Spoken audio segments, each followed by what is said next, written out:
क्या हुआ था, मतलब कैसी परिस्थितियां परिवार में पैदा हुई कि ये चीज आपको देखनी पड़ी? उस दिन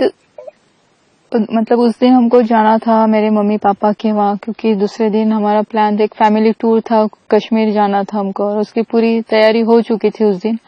और मेरा स्कूल है यहाँ सीबीएसई मुक्ताई नगर में ही, तो मैं स्कूल से आई, तब हम बैठे थे सब फैमिली में, डिसाइड हो रहा था अभी जाना है, ऐसा ऐसा सब डिसाइड हुआ। मैं घर पे आई, सब बैग वगैरह पैक की हमने, और मेरा छोटा बच्चा है, उसका नाम गुरु है, वो सोया हुआ था बेडरूम में। फिर वो उठा तो मैं उसके लिए दूध लेने के लिए किचन में गई, और जब मुझे गन की आवाज आई तो मुझे ऐसा लगा, हमारे यहाँ तब बहुत ये मंकीज दोपहर को बहुत परेशान करते हैं, तो मुझे लगा एक आध बार उन्होंने किया होगा। तो फिर मैं बाहर जाके देखा तो मुझे वहाँ कोई नहीं दिखा। लेकिन जब मैं रूम में गई तो तब कुछ बहुत पूरा मतलब कुछ बचा ही नहीं था मैं वहाँ कुछ कर सकूं। मैं उनका चेहरा नहीं देख पाई क्योंकि वो मेरे लिए बहुत पेनफुल था, और मैं मतलब उनके पास जा ही नहीं पाई वो सब देख के। और मैं तब भगवान के पास जाके बैठी, मैंने बोला कि ये मेरी लाइफ है, आप इनको मत छीनो मुझसे। तब मैंने उनको बोला, लेकिन अनफॉर्चुनेटली रात को पता चला कि अभी कुछ बचा नहीं है। तभी बहुत पेनफुल एक्सपीरियंस था ये मेरी लाइफ का। मैं तो प्रेयर करती हूँ भगवान को ऐसा एक्सपीरियंस किसी की लाइफ में ना हो, किसी औरत की लाइफ में ये दिन उसे ना देखना पड़े। आज भी जब मैं बाहर निकलती हूँ, जब मुझे लोग बोलते हैं कि निखिल जैसा कोई नहीं है दूसरा बंदा, क्योंकि वो बहुत डाउन टू अर्थ है। उन्होंने कभी ऐसा नहीं बोला कि मैं एक मिनिस्टर का बेटा हूँ, ऐसा उन्होंने कभी लोगों के साथ बातचीत करते भी उनका एटीट्यूड नहीं कभी बताया, हमेशा डाउन टू अर्थ रहे। लेकिन रक्षा, जिस समय निखिल की डेथ हुई, फैमिली में ऑटोमेटिकली खड़से साहब बिल्कुल अकेले हो गए, क्योंकि अकेला बेटा था निखिल उनका। तो उस समय कितना प्रेशर फैमिली पे, हालांकि कोई पूछने की बात नहीं है, लेकिन जिस दौर से उस समय आप गुजरी थी, क्या वो आप थोड़ा सा शेयर कर सकती है हमारे साथ? वो जो एक साल मेरे लिए रहा वो काफी टफ रहा। फैमिली में तो हर किसी के फैमिली में कुछ न कुछ प्रॉब्लम चलते रहते हैं, और मेरे फैमिली में भी था, क्योंकि मेरे फादर इन लॉ की तब उनके मतलब हेल्थ को लेके भी बहुत इशू हुए, तब उनका ऑपरेशन भी हुआ। मतलब वो एक साल हमारे लिए बहुत टफ गया। मैं mother in law, sister in law में फादर इन लॉ के पास थी, पापा के साथ थी, क्योंकि उनका ऑपरेशन के लिए उनको रुकना वहाँ जरूरी था मुंबई में, और मैं यहाँ बच्चों को लेके यहाँ अकेली घर पे रुकती थी। लेकिन तो भी मेरे जो कजिन्स है उन्होंने मुझे बहुत सपोर्ट किया इसमें, मेरे मम्मी पापा ने बहुत सपोर्ट किया। फिर ये सब होने के बाद 1-1.5 महीने होने के बाद मैंने पापा से बात की, मैं घर पे तो बैठ नहीं सकती, मुझे बाहर निकलना है, बाहर ऑफिस जाके काम करना है। तब आपने मन बना लिया था कि अब मुझे पॉलिटिक्स में ही आना है। और फिर उन्होंने मुझे बोला कि तू जा सकती है, तू तेरा रूटीन चालू कर सकती है। और कभी ऐसा सोचा था आपने कि आपको पॉलिटिक्स में इस तरह आना पड़ेगा? पॉलिटिक्स में मुझे इंटरेस्ट तो नहीं था शादी से पहले, एक सोशल वर्क करना चाहती थी मैं, सोशल वर्क में मुझे इंटरेस्ट भी था। और जब मुझे अपॉर्चुनिटी मिली, मेरे गांव के लिए सरपंच के लिए अपॉर्चुनिटी मिली, तो मैंने वहाँ काम किया, स्कूल के लिए अच्छा काम किया। 2014 का जो जनरल इलेक्शंस था वो आपका पहला पार्लियामेंट्री इलेक्शन था जो आपने लड़ा, आप जीत भी गई काफी अच्छे नंबर्स से।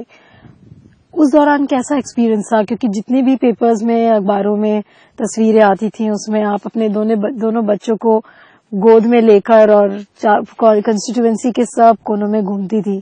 उस समय निखिल की कमी तो बहुत महसूस हुई होगी आपको? बहुत कमी महसूस, वो तो कमी आज भी महसूस होती है और हमेशा रहेगी, क्योंकि मेरे बच्चों के लिए मुझे इतना बुरा इसलिए लगता था कि मेरा बेटा जब पापा बोलना सीखा और तभी उसने उसके पापा के साथ वो रह नहीं पाया।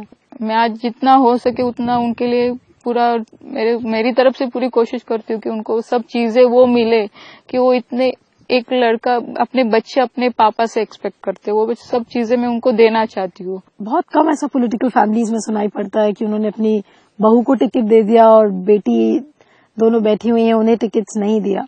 तो इस तरीके का कंफ्यूजन हमेशा एक फैमिली में होती है। आपने भी कुछ ऐसा ही फेस किया था, कुछ वैसी सिचुएशन? ऑब्वियसली टफ टाइम रहा होगा। ये मेरे लिए बहुत बड़ी बात है। मैं हमेशा बोलती, इवन मैं पार्लियामेंट में भी बोलती हूँ कि मैं एक ही अकेली बहू हूँ कि जहाँ ये मैं चुन के आई हूँ, क्योंकि मैंने सबको देखा है कि सब बेटियां बेटे ही है यहाँ पार्लियामेंट में। लेकिन पार्लियामेंट में आपको कितना सीरियसली लोग लेते हैं, मतलब आपके जो फ्रेंड्स हैं, पीयर्स हैं? नहीं, अभी 1 साल तो मुझे हो गया। अभी 1 साल में तो पूरी मतलब 1 साल तो मुझे पूरा सीखने में ही लग गया, क्योंकि बहुत डिफरेंस था। एक जिला परिषद से आपको डायरेक्ट पार्लियामेंट में जाना है, और पूरे कंट्री का वहाँ सब जितने भी लोग हैं, पूरे कंट्री से लोग आते हैं, पूरे सांसद पूरे कंट्री से चुन के आते हैं। तो एक बहुत बड़ा चैलेंज है आपके लिए कि आप कैसे रिप्रेजेंट आपके मतलब स्टेट को आप कैसे रिप्रेजेंट करोगे, आपके कॉन्स्टिट्यूएंसी के कैसे प्रॉब्लम आप वहाँ बोलोगे और कितना वो सीरियसली लेंगे। मैं वापस आपको एक पर्सनल सवाल पे लेके जाऊंगी। बहुत लोग मुझे दिल्ली में ऐसे मिले जिन्होंने कहा कि रक्षा खडसे की लाइफ ऐसी है जिसपे एक बॉलीवुड फिल्म बनाई जा सकती है। जिस तरीके की स्ट्रगल आपने देखी, हस्बैंड की डेथ हुई, आप तुरंत पॉलिटिक्स में आई, पॉलिटिकल आपकी जर्नी स्टार्ट हो गई, जो वो विजुअल्स सबने देखे उस समय, जो आप 2 बच्चों को लेके कैंपेन कर रही थी, ऐसा कोई ऑफर आया अभी तक आपको?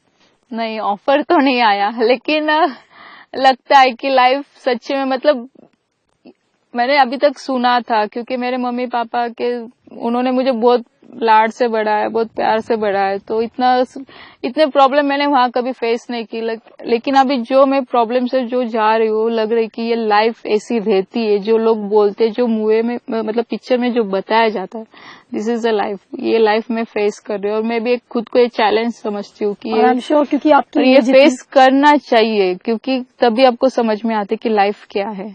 अगर मैं कोई 2 लाइन में कुछ आपके जहन में कोई ऐसा गाना या ऐसी कोई पोइट्री में भी आपके मन में हो जो आपको लगता है कि वो आपकी लाइफ से बहुत सिमिलर है, तो ऐसा कुछ शेयर करना चाहेंगी व्यूअर्स?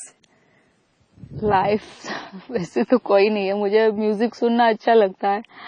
जब एक क्या बोलते उसको, आप खुल के बोल सकती, कोई प्रॉब्लम नहीं। आशिकी 2 जब मैंने देखा था, दैट इज लेटेस्ट फिल्म, पर तब मुझे लगता है कि वो मेरे लाइफ से कहीं ना कहीं रिलेटेड है, क्योंकि सेम एज मेरे हस्बैंड ने भी यही प्रयास किया कि मैं आगे बढ़ूं, उन्होंने कभी मुझे रोका नहीं।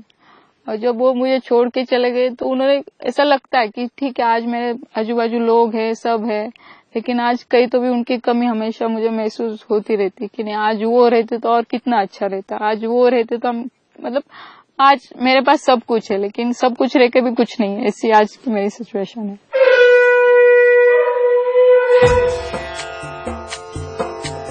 भाव भगति से कोई शरणागत आवे, संतति संपत्ति सब ही भरपूर पावे।